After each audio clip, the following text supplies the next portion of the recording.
पक्षाने त्याचं निरसन करायचं. आता गुरुला विचार करायचं काम पडलं. हे पहावया अंतरिक्ष देव गंधर्व सिद्ध यक्ष यक्ष नाग गंधर्व देव हे सर्व अंतरिक्षातून पाहत विमानाची दाटी झाली. अप्सरा राक्षस समक्ष मीनले देखाय अप्सरा राक्षस हे समस्त त्या ठिकाणी येऊन थांबलेले आहे. हे उभयतास्त्री सर्व ही म्हणती ऐसे युद्ध काही. आणि आता ते एकमेकाला विचार करू लागले असं युद्ध आम्ही आणखी पाहिलं नाही. ब्रह्मादिती देखील नाही निश्चयपणे.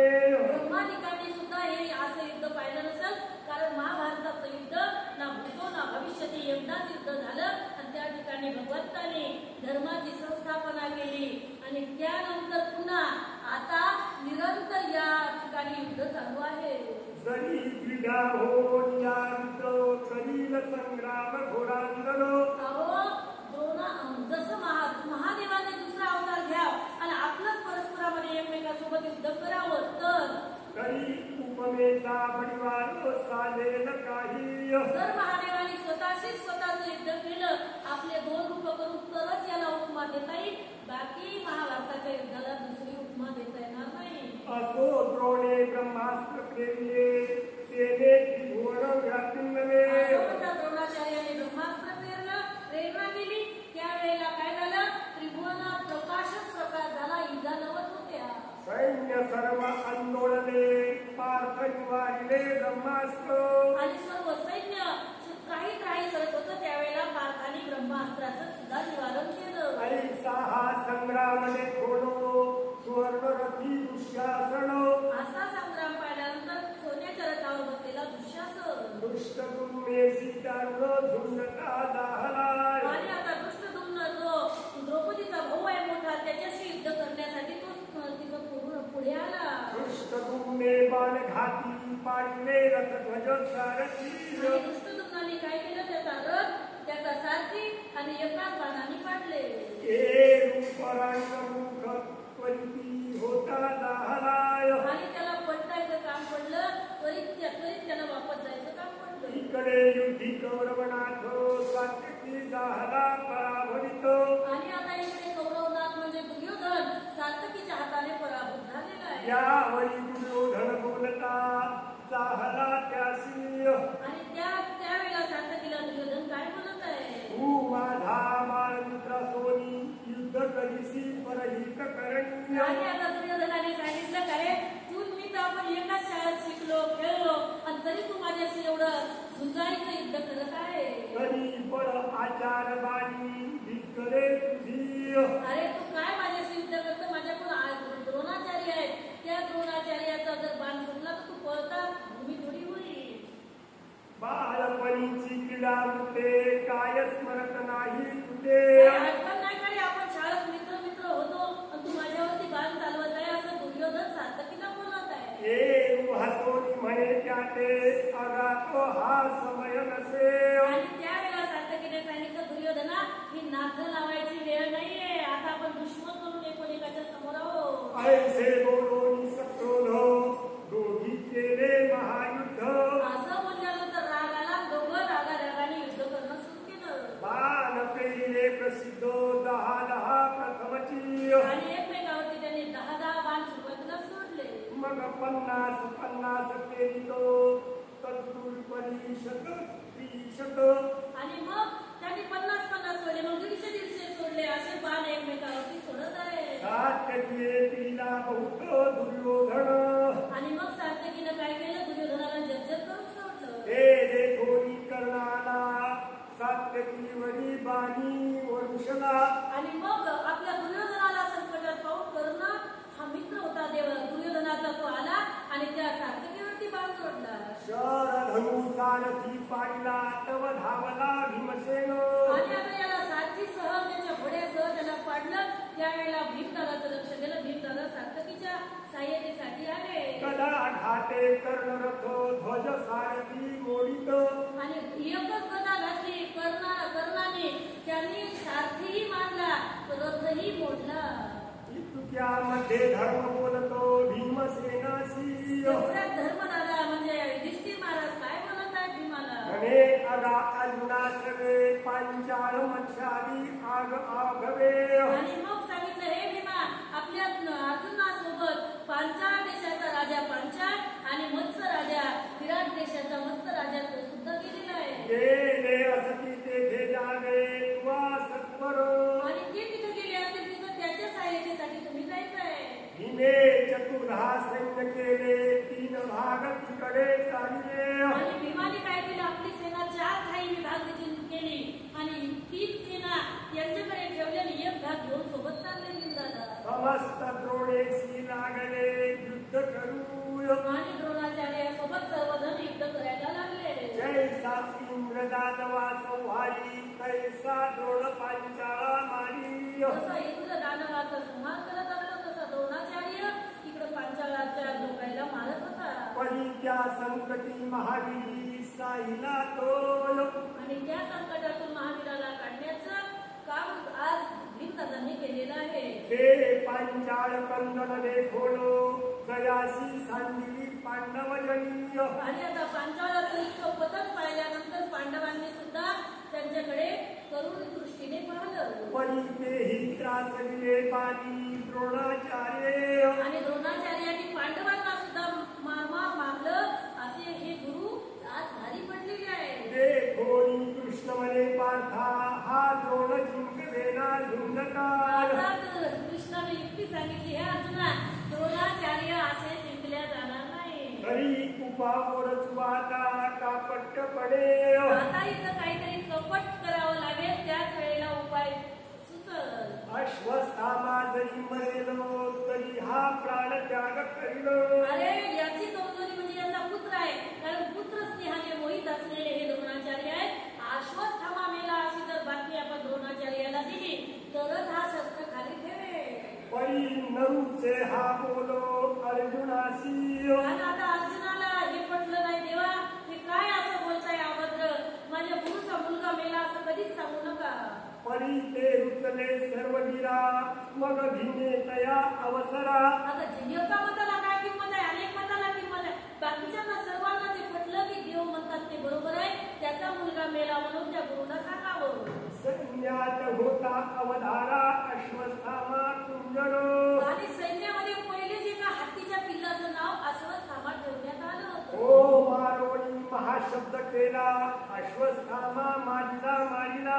आणि भीमदादाला सांगितलं त्याच्या डोक्यात एक गदा घाल. भीमदादाने गरगर गदा फिरवली त्या अश्वस्थामा नावाच्या हत्तीच्या डोक्यात गदा घातली आणि अश्वस्थामा मेला अशी एकच बोंब केली. अश्वत्थामा मेला अशी हाती होता. द्रोणासी सांगावया गेला म्हणे मेला अश्वस्थामा. आणि भीमदादा स्वतः सांगायला गेले अहो अश्वस्थामा मेला द्रोणाचार्य तुमचा एकुलता एक पुत्र मेला.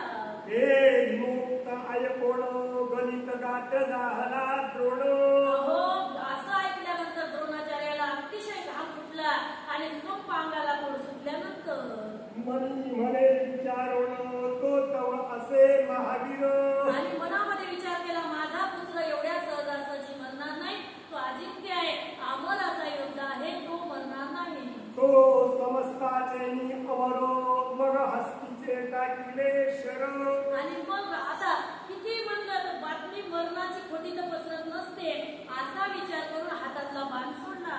तव पांचाळी बाणपुरो मोकळिले द्रोणावरी. आणि मग पांचाळ राजांनी त्या द्रोणाचार्यावरती मोकळे बाण सोडायला सुरुवात केली. हे निवारोणी बाणे ब्रह्मास्त्र पेरले द्रोणे. आणि त्या बाणाचं निवारण करत असताना ब्रह्मास्त्राचा शेवटचं निर्वाणीचं अस्त्र सोडलं. हे शिले तत्क्षणे पाडी पांचाळाची. आणि त्यावेळेला पांचाळ म्हणजे द्रौपदीचे बाबा त्यांचं शीर त्यांनी खाली पाडलं. द्रोण पुहा समरांगणी जैसा धडाडीत वहनी. आणि द्रोणाचार्य त्या ठिकाणी उभे असताना जशी आग धडधडीत लागावी तसं मारी तसे क्रोधे तरुणी अपार विराय. आणि आता रागारागाने अपार वीरांचा संहार द्रोणाचार्य करायला लागले. ऐसा संतप्त देखोनी ऋषी हव्यावहन जमदाग्नी.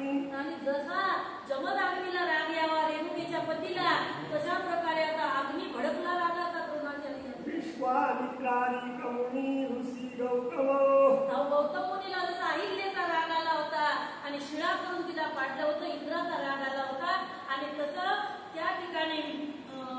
परशुरामाला जसा राग येत होता तसा प्रकारे राग आला आता द्रोणाचार्यांना. भरद्वाज वशिष्ठ कश्यप गर्भ बालकिल्य सरीसृप आणि भरद्वाज वालकिल्य वशिष्ठ मुनी यांची उपमा या ठिकाणी महाराज देत आहेत. अंगिरादी एवढी संत बोलते गाहले अंगिरादी ऋषी यांच्या सप्त ऋषी येऊन त्यांना बोलत आहे. द्रोणात्वा क्रूर कर्म केले छात्र धर्मी स्वधर्म. अरे बाबा तू क्षत्रिय धर्म नसताना तू ब्राह्मण असताना क्षत्रियाचं कर्म केलं आणि तू कपट केलेलं आहे. परी अंतपार संग्राम काळ नव्हे. अरे बाबा अंतपार करणारा हा संग्राम करणारा हा काळ नसतो. कारण ब्राह्मणाचा धर्म वेगळा आहे क्षत्रियाचा धर्म वेगळा आहे. तुला क्षत्रियाच्या धर्मात सहभागी होण्याची काही गरज नव्हती. तू सत्यवादी धर्मज्ञ चाले स्वर्गी शस्त्रे सांडोलो. अरे बाबा तू सत्यवादी आहे धर्मज्ञ आहे शस्त्र सोडून तू स्वर्गालाच जाणार आहे. तुझे मनोरथ संपूर्ण झाले असती. तुझं मनोरथ पूर्ण सुद्धा होणार आहे द्रोणाचार्य. ऐसे तद्युक्त आयकोनी पुढे भीमदुष्ट दुर्म देखोनी. आणि आता असं ऐकलं सप्त ऋषींचे शब्द त्यावेळेला भीम आणि दृष्टदुम्न पाहिल्यानंतर महादुखिया होणी विचारिता झाला. आणि महादुःखाने जर्जर झालेले आहे. कारण पुत्राचं दुःख यासारखं दुःख या जगात नाही. जगात 3 दुःख मोठे आहेत. बालपणी मरू नये आई, तरुणपणी मरू नये पती किंवा पत्नी आणि म्हातारपणी मरू नये मुलगा. यासारखे दुःख या जगात नाही. आता म्हातारपणी ही आंधळ्याची काठी फोडल्याचं दुःख द्रोणाचार्यांना झालं. भले धर्मासी तुझो विचार तो सत्यवक्ता युधिष्ठिर. अहो माझा या कोणाच्याच वरती विश्वास नाही. मी धर्मराजाकडे जाईन तो कधी खोटा बोलत नाही. मी त्याला जाऊन विचारेल असं द्रोणाचार्य विचार करताय. जरी मेला असेल पुत्र तरी सत्य सांगेल. बरोबर माझा पुत्र जर मेला असेल तर आज धर्मराजा खोटा बोलणार नाही असं गुरुमाऊलीच्या मनात आलं. ते कळलेसी अनंता मग म्हणे धर्मा पंडुसुता. आता हे देवानी मनातलं जाणलं आणि धर्मराजाला गेले आणि हे पंडुकुमारा असं देवानी विनंती केली. हा आजचे दिवसी समजता संहार करील. अहो धर्मराजा आज जर तुम्ही खरं बोलण्याचा प्रयत्न केला तर द्रोणाचार्य आज आपली सेना जिंकली सोडणार नाही. तरी सत्या माझी सरे ऐसे अनुक्त बोलावे विशेषे. अहो सत्य धर्माला तडा जाणार नाही पण त्यांचा राग सुद्धा शांत झाल्याशिवाय राहणार नाही असं तुम्ही अर्ध सत्य बोलावं. ही इतकी ठाई नसे असत्ती पाप. याच्यात काही पाप नाही कारण देव स्वमुखाने सांगत आहे. स्वमुखे आपण सांगेल तो श्री विष्णू. श्री गीता हा प्रश्न अर्जुनाची पण तुकोबारायांनी त्याच्यावरती सुद्धा अभंग केला. तुकोबाराय म्हणतात वदविले मुखे पाहुनिया धर्मा अंगुष्ठ त्या कर्मासाठी गेला. आता स्वर्गाला जाताना अंगुष्ठ जो गळून पडला अर्ध सत्य बोलल्यामुळे हे सुद्धा देवांनी सांगितलं होतं. आपण एवढं खोटं बोलल्यावर आपलं काय काय गळून पडल आणि आपण स्वर्गाला पोहोचू का याचा विचार करण्याची गोष्ट आहे. जीवनाशी विवाहार्थ गायी ब्राह्मणाचे निर्मित. आणि जीवन उदरनिर्वाहाच्या निमित्ताने गायी आणि ब्राह्मणाची निर्मिती आहे. अनृत बोलिले तरी मृत शास्त्रज्ञ म्हणती. आणि कधी कधी जर खोटं बोललं तर ते सुद्धा शास्त्र मान्य आहे. जसं सोयरीक करताना अर्ध खोटं बोललं तर चालते. तशा प्रकारे काही शास्त्राने काही वेळा खोटं बोलण्याची अनुमती दिलेली आहे. ऐसे बोले शारंग धरो तव येवनी मृत्योदर. आणि असं देव धर्मराजाला सांगत असताना त्यावेळेला भीमदादा तिथे आले. म्हणे म्या माईला कुंजरो अश्वस्थाना. आणि त्यावेळेला सांगितलं भीमदादाने अहो दादा मी अश्वत्थामा नावाचा हत्ती मारला. हे सांगितले द्रोणासी परी सत्य न मानी मदवचनासी. आणि मी त्याला सांगितलं अश्वत्थामा मारला पण माझं ते खरंच मानायला तयार नाहीये. मनोनी कुशेल तुम्हासी तरी मेला ऐसे सांगावे. आणि त्यांनी जर तुम्हाला येऊन विचारलं तर गुरु महाराजाला फक्त एवढंच म्हणा मेला एवढंच म्हणा बाकी काही करू नका. हे जाणून संकट प्राप्त बरवे ऐसे धर्म म्हणतो. आणि त्यावेळेला संकट पाहिल्यानंतर भीमदादाला बरोबर हो म्हणतो एवढं धर्मराजांनी म्हणलं. मग येऊन द्रोण पुसत काय वृत्तांत पुत्राचा आणि त्यावेळेला द्रोणाचार्यांनी सांगितलं, हे धर्मराजा, माझा कोणावरती विश्वास नाही, खरं तू सांग, माझा मुलगा मेला का? धर्म म्हणेची सद्भावा जानो नरोवा कुंजरोवा. आणि धर्मराजांनी सांगितलं, गुरु महाराज, मला माहित नाही की नरोबा मेला का कुंजरोबा मेला, पण अश्वत्थामा गेला. अश्वत्थामा जाणावा कुंजर पुत्र. आणि असं मला असं वाटतं की अश्वत्थामा हत्तीचा मुलगा मेला असं वाटते. परी तो मेला खरा अवधारी तव भूमी भूमी अंगुळे चारी. आणि तो मेला असं म्हणलं की भूमीहून 4 बोट रथ धर्मराजाचा उंच चालायचा, तेव्हा उंच रथ होते ते धरित्री लागले उभयताचे. 4 बोट रथ असा आदर चालायचा आणि मग ते रथ असा अलगद खाली टेकला, कारण अर्ध सत्य बोलले. वदविले मुखे नारायणे धर्मा, अंगुष्ठ त्या कर्मासाठी गेला. धर्म अजन्म सत्यवंत असत्यास्तव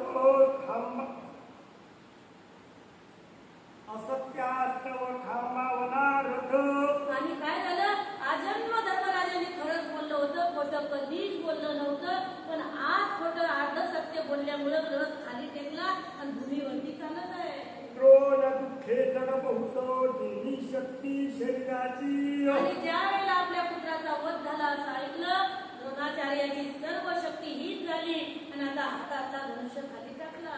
असो धर्मोक्ताय कोणी आणि ऋषी वाक्य स्मरोणी. आणि धर्माचं वचन ऐकल्यानंतर सप्तऋषीने येऊन जो अनुग्रह दिला होता त्याचं आठवण केल्यानंतर पुढाले कोणी आचार्य जीवनी निराश झाला. आणि आता आचार्य आपल्या जीवनावर निराश झाले, कारण लेकरू मेल्यानंतर कोणालाच असं वाटत नाही आई वडिलांना की आपण जगावं, पण जगावं लागतं, कारण जोपर्यंत आपल्याला मरण येत नाही तोपर्यंत जगणं आपलं काम आहे. आपण निमित्ताचा धनी आहोत. त्या ठिकाणी आता जर्जर झाले गुरुमाऊली. ऐसा द्रोण देखोनी संतप्तो दुष्ट दुर्वासे धावतो. असा द्रोणाचार्य खेद करत असताना दृष्टद्युम्नाने वेळ साधली, कारण दृष्टद्युम्न जो द्रौपदीचा मोठा भाऊ आहे, आग्नेतून जन्म त्याचा त्याच कारणाने झाला की द्रोणाचार्याचा वध करावा. आता तो सरसावून धावला.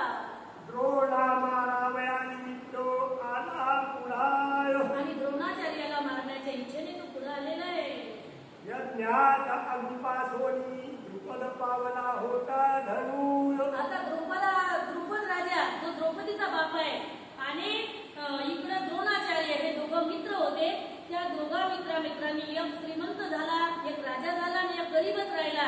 आणि ज्या वेळेला अश्वत्थामा नावाचा पुत्र द्रोणाचार्याला झाला त्यावेळेला दूध नव्हतं, आणि दूध नव्हतं म्हणून आपल्या मित्राकडे एका गायीची मागणी करण्याकरता द्रोणाचार्य गेले.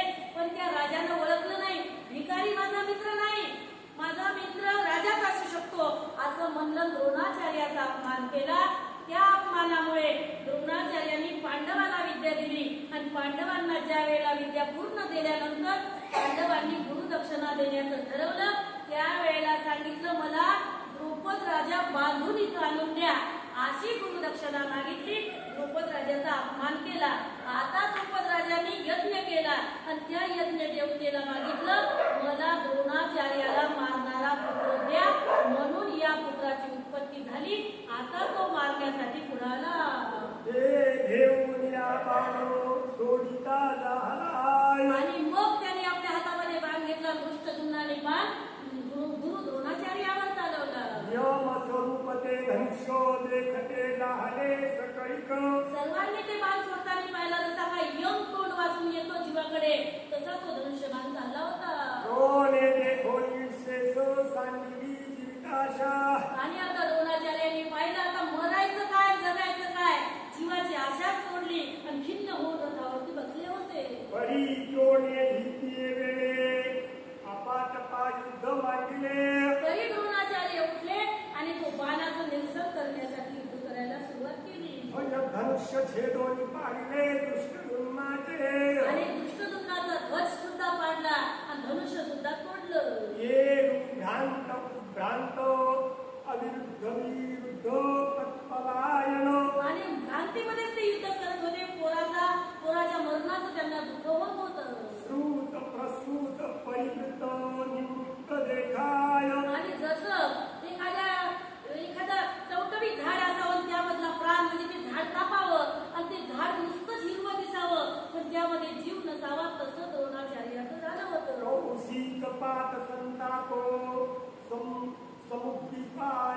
भारत आणि अनेक द्वीपामध्ये जे भारत द्वीप जसा श्रेष्ठ आहे तसा ऐसे युद्ध प्रकार बहुतो दाविता झाला अनेक प्रकारे द्रोणाचार्यांनी युद्ध केलं होतं. तोही दळीचे विरो श्रीकृष्णाधिक समग्र श्रीकृष्ण आणि समुद्र दोन्ही गळातले वीर आता पाहत होते. साधू शब्दे जय जयकार करीते झाले साधो साधो असं म्हणलं आणि जय जयकार केला द्रोणाचार्यांचा. वरी गांधार ससन्येसी क्रोधेच आला झुंजावयासी आणि इकडं आता दुर्योधन आपली सेना घेऊन रागारागाने झुंजण्यासाठी आला. तव पांडववीर आवेसी उठावले त्यावरी आणि पांडववीर सुद्धा झुंजार होते त्यावेळी आवेशाने त्याच्यावरती जाऊन झुंजून पडले. हात पाय धडसिरे धनुष्य क्षेत्रे चामरे हात पाय धड शिरे धनुष्य क्षेत्र चामर त्या ठिकाणी भग्न रथ चक्र कलेवरे नृत्य करिता ती